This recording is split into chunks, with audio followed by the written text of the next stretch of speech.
तुम्ही या माझ्या घरी. शास्त्राचं म्हणणं आहे जावं त्याच्या घरी तेव्हा कळे कशाला जन्म घेतला. आपण जर माणसं जर आपल्याला कळत नसेल कशाला जन्म घेतला. बाबा आपल्या परभणी जिल्ह्याचं सौंदर्य सांगण्याजोगं आहे नाही.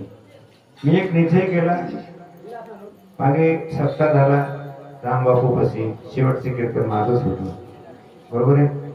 माधव महाराजांना पंढरपूरला मला आवाज दिला. महाराज शब्द टाळला आपला नाही. तिथे जाऊन सेवा केली.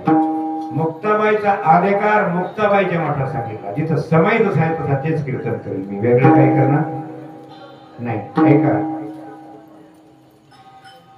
बऱ्याच वर्षापासून धामणगावाला मी सप्ताह करतो.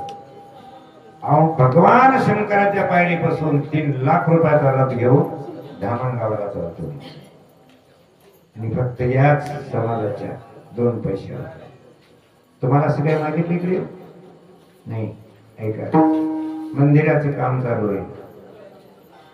येत्या 2-3 वर्षामध्ये महाराष्ट्रातलं पहिलं पवित्र मंदिर हरिहर तीर्थ श्री क्षेत्रावना नागनाथ मंदिराचं काम पूर्ण झाल्याच्या नंतर भगवान शंकराच्या कळसापासून ते मंसाजी महाराजाच्या कळसापासून तुपाचं देवी लावण्याचं काम करणार आहे.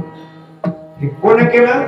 ज्या मंसाजी महाराजाला बडोद्याचा राजा मुंबईला घेऊन गेला त्याने रामगाव ते धामणगाव दीप उत्सव लावला होता. महाराज ते तुपाचा हे तुमच्या हातून लावण्याचं काम करेल मला सुख असावं.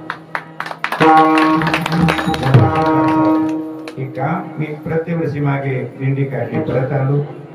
सर्वजण येतात तुम्ही पण या अशी तुम्हाला माझी विनंती आहे. झालेली सेवा थांबवतो. ज्ञानेश्वर माऊली